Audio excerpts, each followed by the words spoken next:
Good morning, dear students. This is Dr. Anbu Malar going to talk about the soul of the foot. Okay, hope everybody are staying safe. So today's topic we'll see about the soul of the foot. There are 4 layers in the soul of the foot. We are going to see up to first and second layer.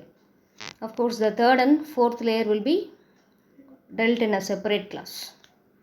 Okay, so regarding the sole of the foot, you know what is sole of the foot? Sole of the foot is the under surface of the foot. So it is homologue of palm of the hand. However, unlike the hand, which is the organ of grip and prehension, the foot is the organ of support and locomotion. Okay, so that is the main function of this sole of the foot is it is the weight bearing part of the lower limb. So again I am repeating, it is the under surface of the foot. It bears the weight of the body and it is subjected to severe pressure. To withstand this severe pressure and weight bearing, the skin of the sole is somewhat thickened. So it is the example of thick skin, like the palm of the hand where you have provided with a thick skin. Here on the under surface of the foot, that is the plantar aspect of the foot, also provided with thick skin. Okay, so the thick skin, and it is also hairless. It helps to bound the underlying deep fascia by the numerous fibrous septa. There are numerous fibrous septa are there which connect the skin to the underlying deep fascia. Okay, and it also contains this skin of the sole of the foot contains a large number of sweat glands. So these features helps in the efficacy or efficiency of the grip on the sole of the foot. So these are all the layers when you go from superficial to deep. So I already talked about the skin. So it is the skin belongs to the thick skin variety. Okay, provided with lot of sweat glands. Then the superficial fascia. We'll move on to the superficial fascia. So the superficial fascia, it is mostly composed of subcutaneous fat. I already told, no, the sole of the foot has to bear more pressure. Okay, so it has to bear the whole weight of the body. So it is provided with subcutaneous fat, especially over the pressure point. So the pressure point here are the heel and the lateral margin along the lateral border of the sole of the foot and the ball of the foot, means the heads of the metatarsal bones are considered as a ball of the foot. So these are all the major weight bearing areas of the sole of the foot, and these areas it is, you can see a large amount of pad of fat to bear the pressure.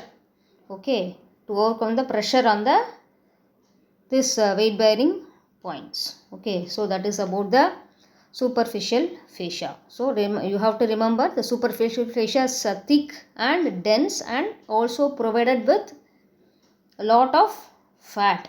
Okay, so then the next layer is the deep fascia.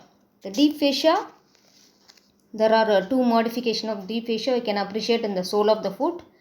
You have a central part, medial and lateral part. The central part is modified to form the plantar aponeurosis. Like the palmar aponeurosis, here you have the plantar aponeurosis. The medial and lateral parts are called as simply the plantar fascia. So the difference is the plantar aponeurosis is somewhat thickened, whereas compared to this plantar aponeurosis, the plantar fascia thinner only. Okay, so that is about the deep fascia. We'll see in detail little later about the deep fascia.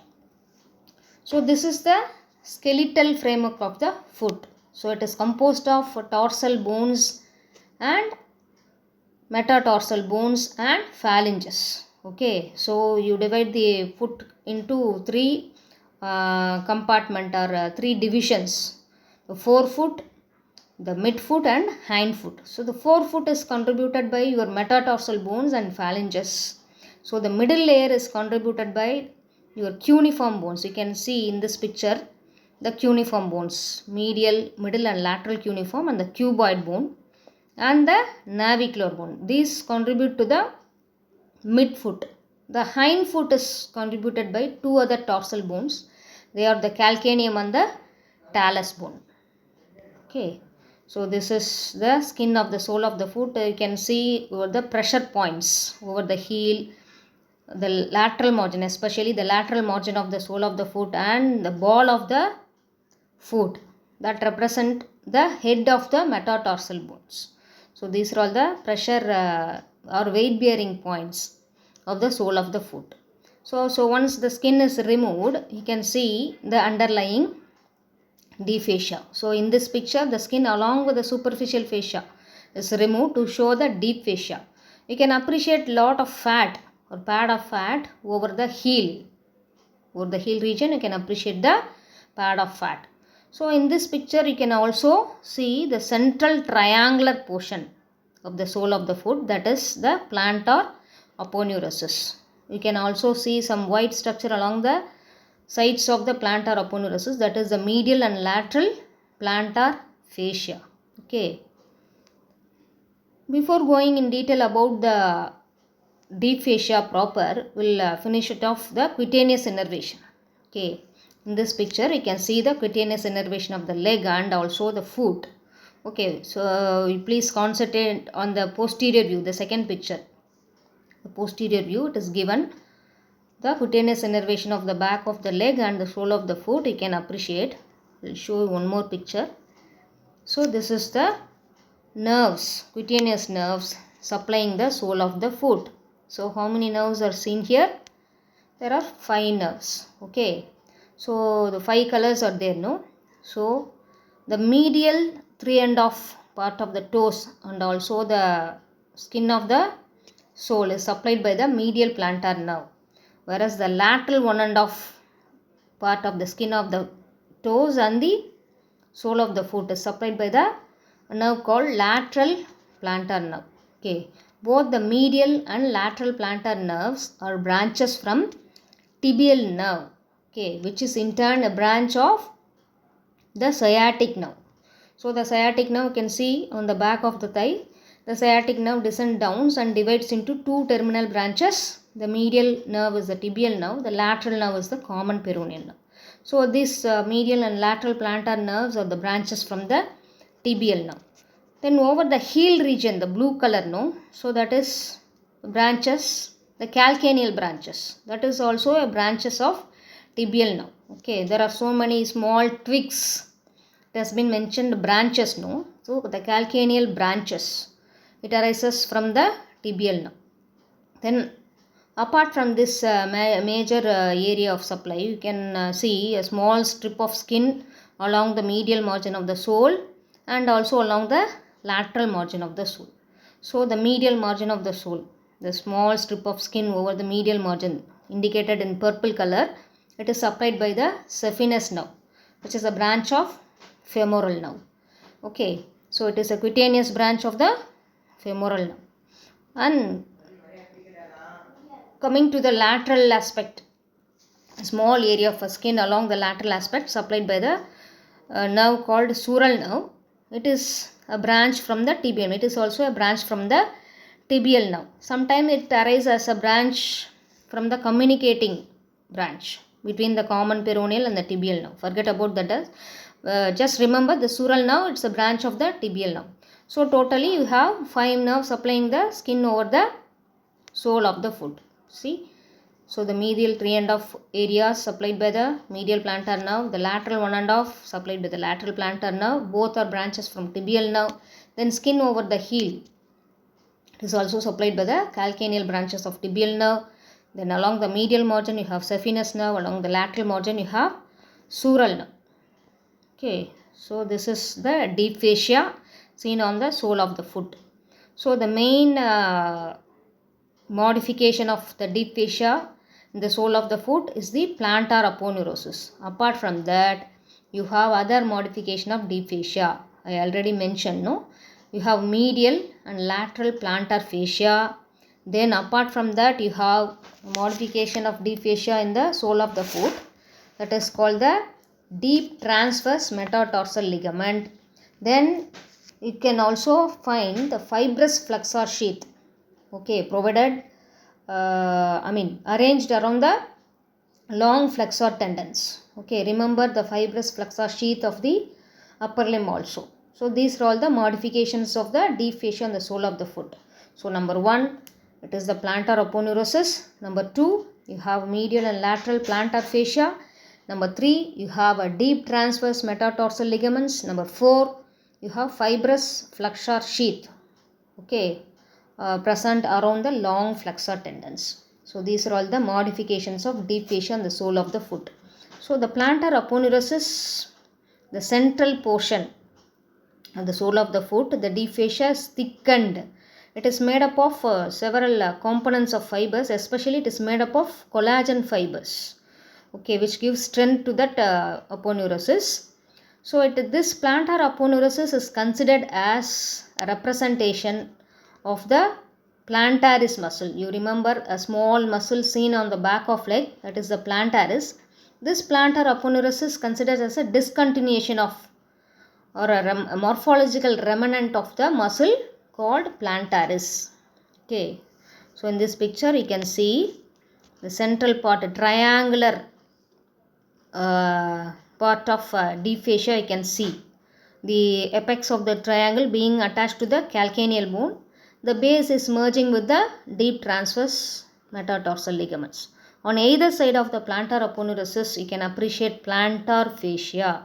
So that is also a deep fascia but thinner than the plantar aponeurosis. You have a medial plantar fascia and the lateral plantar fascia. Here also you can appreciate the pad of fat present in the heel region. Okay, so that is a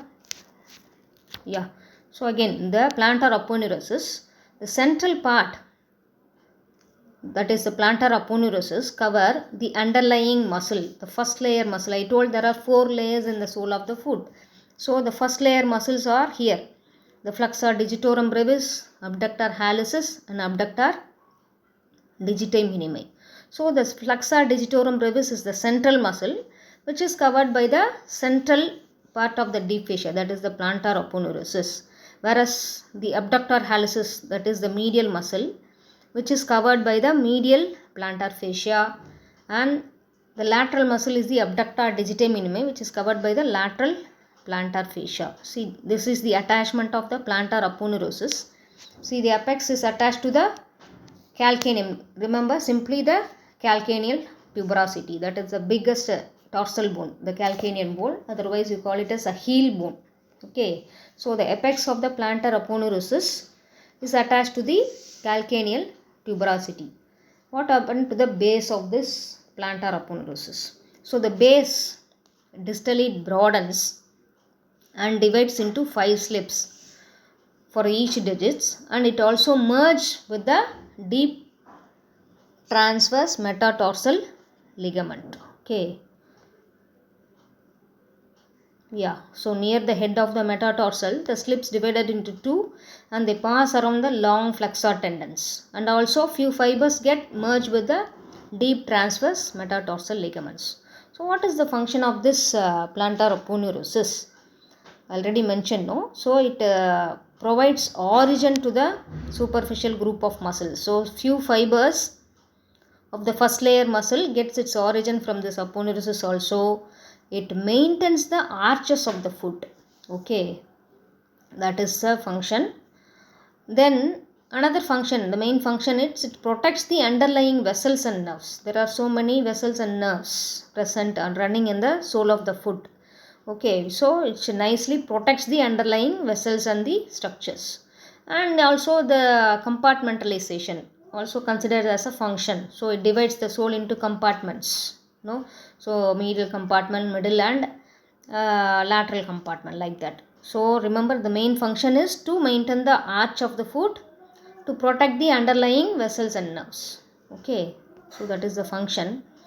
We'll move on to the layers of the sole of the foot proper. Okay, so there are 4 layers in the sole of the foot.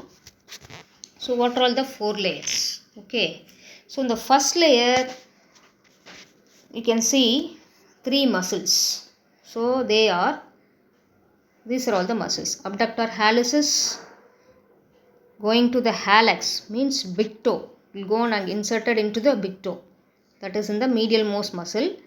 The centrally you have flexor digitorum brevis, and on the lateral aspect you have abductor digiti minimi. That is the muscle going to the little toe. Digiti minimi means the small one. So it will go to the little toe or fifth toe. So these are all the layers of the muscles of the first layer. Okay, and the second layer you have two muscles, intrinsic muscles, and you can have two tendons. Okay, so that is the extrinsic tendon. So I'll elaborate that a little later about the second layer. In the third layer you have flexor hallucis brevis, flexor digiti minimi brevis, and adductor hallucis. In the fourth layer you have the intraosseous muscle. Again in the fourth layer you have two intrinsic muscles and two tendons. So the intrinsic muscles are plantar interosseous and dorsal interosseous. The tendons present in the fourth layer are the tendon of tibialis posterior and the tendon of peroneus longus. As I already mentioned, the third and fourth layer will be taken in a separate class. So this I mentioned, the second layer. So remember the first layer, abductor hallucis, flexor digitorum brevis and abductor digiti minimi. This is the second layer muscle. There are two intrinsic muscles. Okay, intrinsic means gets its origin within the sole and inserted within the sole.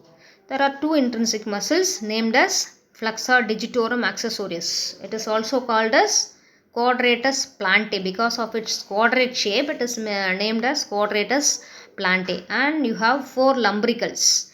Okay, then the extrinsic tendons. Extrinsic means they are present somewhere, but the tendon is crossing here. Okay, so you can see two tendons in the second layer. So the tendon of flexor hallucis longus and the tendon of flexor digitorum longus. Okay, so in between the first and second layer you can see some neurovascular structure. Okay, so the neurovascular structure you see between the first and second layer, the medial and lateral plantar nerves and vessels. So between the third and fourth layer also you can find a neurovascular bundles. So they are the deep branches of the above mentioned vessels and nerves. Okay, so the main trunk of the medial and lateral plantar nerves you can see or you can find between the first and second layer. The deep branches of the above mentioned vessels we can find between the third and fourth layer. Please remember this. We'll see about the muscles proper. The first layer muscles. First we'll see about the abductor hallucis. So it is going to abduct the hallux. Hallux means I already mentioned the big toe or great toe. So origin it is from the calcaneal tuberosity. Okay, simply remember the calcaneal tuberosity, and some fibers arises from the flexor retinaculum, which is nothing but the retinaculum present over the medial aspect of the ankle. Okay, so that is also a deep fascia only, and few fibers arises from the plantar aponeurosis. What happened to the termination or insertion of this muscle?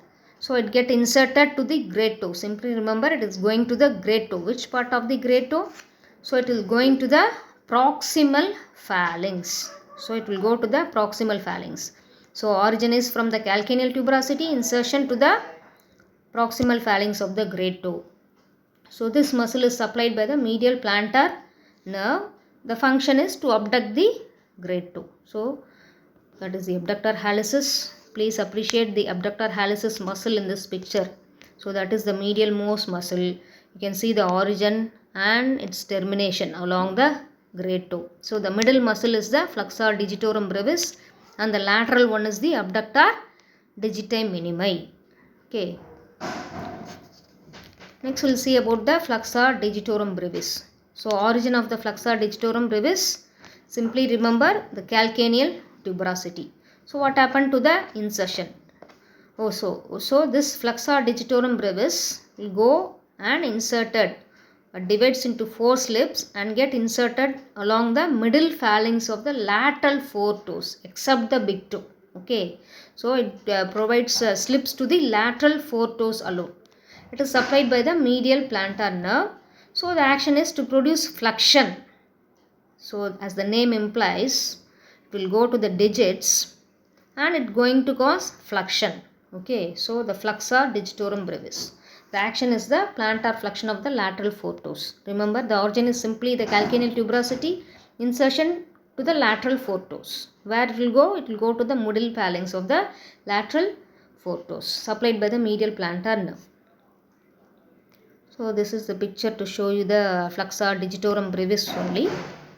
We'll go to the last muscle in the first layer, the abductor digiti minimi. It's going to abduct the little toe. So origin is again from the calcaneal tuberosity. So the medial and lateral process of the calcaneal tuberosity. Insertion is along the proximal phalanx of the little toe. So this muscle alone supplied by the lateral plantar nerve, whereas the other two muscles, the flexor digitorum brevis and the abductor hallucis, they are supplied by the medial plantar nerve. This is the lateral most muscle, no? So it is supplied by the lateral plantar nerve. So what is the action of this abductor digiti minimi? So it causes abduction of the fifth toe, also helps in the, it produces flexion of the little toe also. So with that we'll complete the first layer muscle. Remember, abductor hallucis, abductor digiti minimi, flexor digitorum brevis. So these are all the muscles present in the first layer. So once you remove the first layer, you can see the second layer. So I already mentioned, no, there are two tendons, extrinsic tendon present in the second layer. Okay. So what are all the extrinsic tendon? So tendon of flexor hallucis longus, that is the long flexor going to the hallux. Then you have flexor digitorum longus. Flexor digitorum longus, which will produce flexion of the other toes. Okay.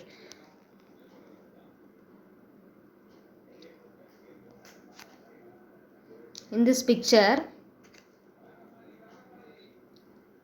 you can appreciate the extrinsic tendon. Two tendons you can able to appreciate.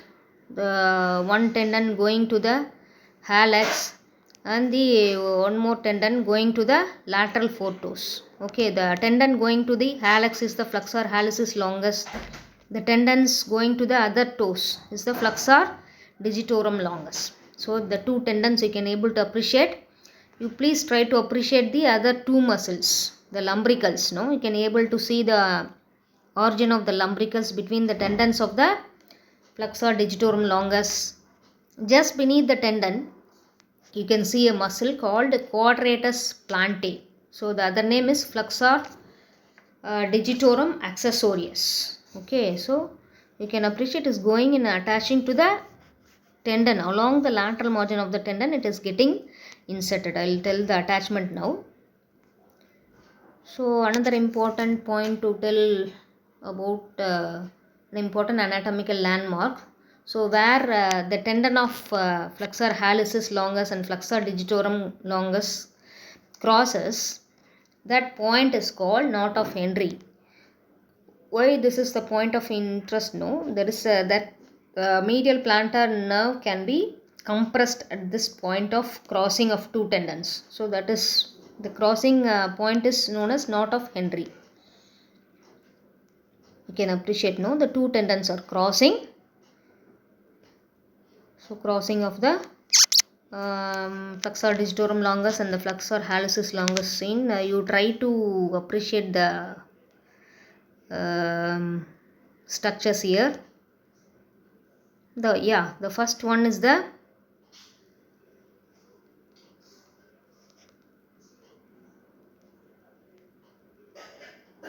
can able to see the first one is the tibial nerve. It is dividing into two.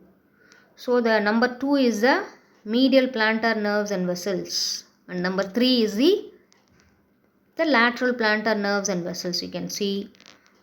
So what is number 4? It is a tendon. So it is a tendon definitely. So what tendon it is?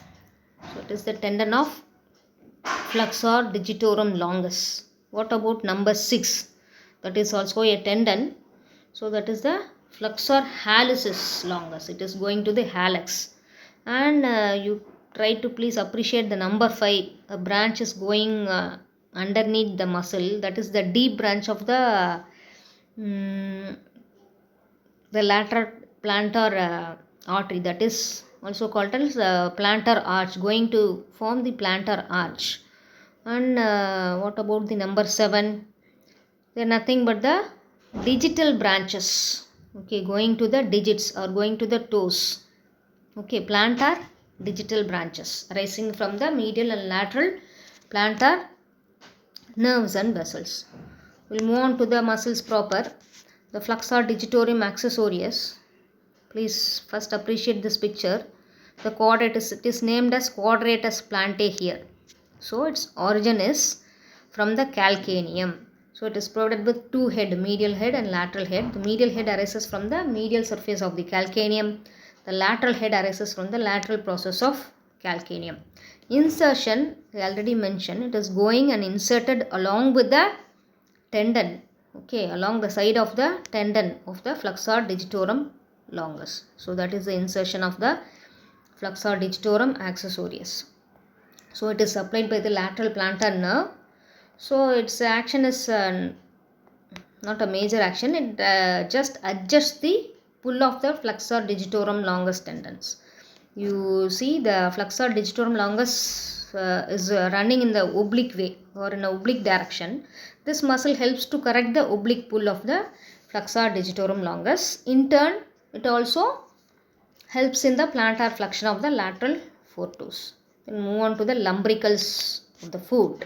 So the origin, they arises from the tendon of the flexor digitorum longus. So the adjacent sides of the tendons of the flexor digitorum longus except the first lumbrical, which arises along the medial side of the first tendon. Insertion, it's going to the proximal phalanx of the lateral foretoes and partly it is attached to the extensor expansion. So in this picture, you please try to appreciate the lumbricals. The first lumbrical, second, third and fourth. The first lumbricals, no, the medial most, no, that is the first lumbrical going towards the second toe. Then you can appreciate the second lumbrical, third and fourth. See the attachment of lumbricals to the tendons of the flexor digitorum longus. Remember the lumbricals of the hand, they are attached to the flexor digitorum profundus tendon, no, in the upper limb. So here the lumbricals attached to the tendons of the flexor digitorum longus. See about the nerve supply and action. So the first lumbrical, it is supplied by the medial plantar nerve. The other lumbricals, so it has got a dual innervation, no. So the first is supplied by the medial plantar nerve, the others are supplied by the lateral plantar nerve. Okay, so the action of the lumbricals are, it produce flexion at the metatarsophalangeal joint. Okay, so it produces flexion at the metatarsophalangeal joints and also produce extension at the interphalangeal joints. So that is the action of the lumbricals muscle. So I already mentioned, no, that is, you can find a neurovascular bundle present between the first and second layer of the sole. So they are the medial and lateral plantar arteries, the medial and lateral plantar nerves. Okay, so the arteries or branches or terminal branches of posterior tibial artery, which in turn a branch of the popliteal artery. So the division of both arteries and nerves occur just beneath the flexor retinaculum of the ankle. Remember, the flexor retinaculum is present on the medial side of the ankle region. Okay, I will show you the picture now. So this is the medial aspect of the or medial view of the ankle. You can see, you can appreciate the flexor retinaculum. So the flexor retinaculum is partly cut here. You can see the structures from anterior to posterior. In this picture also you can appreciate the bluish color structure, no, that is the great saphenous vein. So along with the great saphenous vein, you can appreciate a small nerve, that is the saphenous nerve. Okay, so forget about that. So you come on to the flexor retinaculum proper. So you can appreciate so many structure running underneath the flexor retinaculum. What are all the structure running under the flexor retinaculum from anterior to posterior? So and the anterior most structure, you can find the tendon of tibialis posterior. Next, you can see flexor digitorum longus. Next, you can find a artery, that is the posterior tibial artery. behind the artery you can find a nerve, that is the tibial nerve, and the last structure running underneath the flexor retinaculum is your flexor hallucis longus. So these are all the structure running beneath the flexor retinaculum. You can also appreciate near the lower end of the flexor retinaculum the division of the vessels and nerves occurs. So where the posterior tibial artery divides into medial and lateral plantar artery, the tibial nerve also divide into medial and lateral plantar nerves. Okay, so they are the terminal branches of the tibial artery and tibial nerve. This is just to show you the branches of the anterior and posterior tibial artery. Here you can see the neurovascular structure running. The first layer has been removed, mainly the flexor digitorum brevis muscle is cut here. So once the first layer is removed, you can appreciate the main trunk of the plantar vessels and nerve. So on the medial aspect, you can see the medial plantar artery along with the nerve running, and along the lateral aspect crossing the quadratus plantae is the lateral plantar artery and nerve. Okay, so this is to show you the branches of the tibial nerve and the common peroneal nerve. Okay, so we'll move on to the clinical aspect. So the most common inflammation or most common clinical aspect present on the sole of the foot is the inflammation of the plantar aponeurosis. You can see the inflammation of chronic inflammation of the plantar aponeurosis is very common condition, that is known as plantar fasciitis. It commonly affects the bony, posterior bony attachment because it is going to bear the weight, so causes pain in the heel. Especially it is common in people who stand for long period of time. Okay, so that is about the common clinical condition, that is the chronic inflammation of the plantar aponeurosis. The condition is called plantar fasciitis. So the constant pressure at the heel associated with rapid and jerky movements can also cause the apex of the aponeurosis to tear. Okay, so since it was initially noticed in policemen, this condition came to be called as policeman heel. Ossification of the apex or parts of the aponeurosis also can occur. So the ossification means the bone formation. Okay, ossification of the posterior end of the aponeurosis leads to formation of projection from a calcaneum. That is condition is called calcaneal spur. Okay, so another condition is here is a dorsal tunnel syndrome. That is compression of the tibial nerve, especially beneath the flexor retinaculum, which can lead to heel pain and other symptoms, neuralgia. Okay, so that is the dorsal tunnel syndrome. Simply, it is the compression of the tibial nerve under the flexor retinaculum. Then any paralysis or injury of the lateral plantar nerve or plantar nerves can lead to paralysis of the concerned muscle.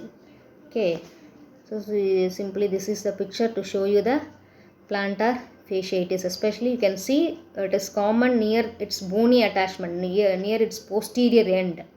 Okay, where there is weight bearing is more in the heel region, so it is common over its posterior end where it is attaching to the calcaneal muscle. So this is to show you the tibial nerve compression under the flexor retinaculum. Can you see the flexor retinaculum? So it is above, it is attached to the tibial end. So that is the medial malleolus, it is attached superiorly. Inferiorly it is attached to the calcaneal tuberosity. So dorsal tunnel syndrome, I already mentioned, the tibial nerve is compressed in the underneath the flexor retinaculum. So this is just to revise. You can appreciate once the skin and superficial fascia has been removed, you can appreciate the deep fascia. The central part is called the plantar aponeurosis. The medial and lateral part are called plantar fascia, medial plantar fascia and lateral plantar fascia. These are all the first layer muscle. There are 3 muscles in the first layer. From medial to lateral, you have abductor hallucis, flexor digitorum brevis, and abductor digiti minimi muscle. These are all the second layer muscle. There are 2 intrinsic muscle and 2 extrinsic tendon present in the second layer. The intrinsic muscles are the flexor digitorum accessorius, also called quadratus plantae, and One more muscles, the lumbricals. What are all the two tendons? The two tendons are the tendon going to the hallux and the tendon going to the other toes. So the flexor hallucis is longest tendon and you have flexor digitorum longest tendon. So this is the third layer muscle. Need not know now. Just I add for completion's sake. So the fourth layer, the deep layer. Now you can appreciate the interosseous muscles and other ligaments. You can appreciate in the fourth layer, that is the deepest layer. Okay, so with that I complete the sole of the foot. Thank you students for your patient listening. So after listening to the session, you please go through the book also. Then you please fill the Google form also. I will send along with this session. Okay, thank you. If you have any queries, please text me through WhatsApp. I'll try to answer. Thank you. Be safe. Okay, thank you.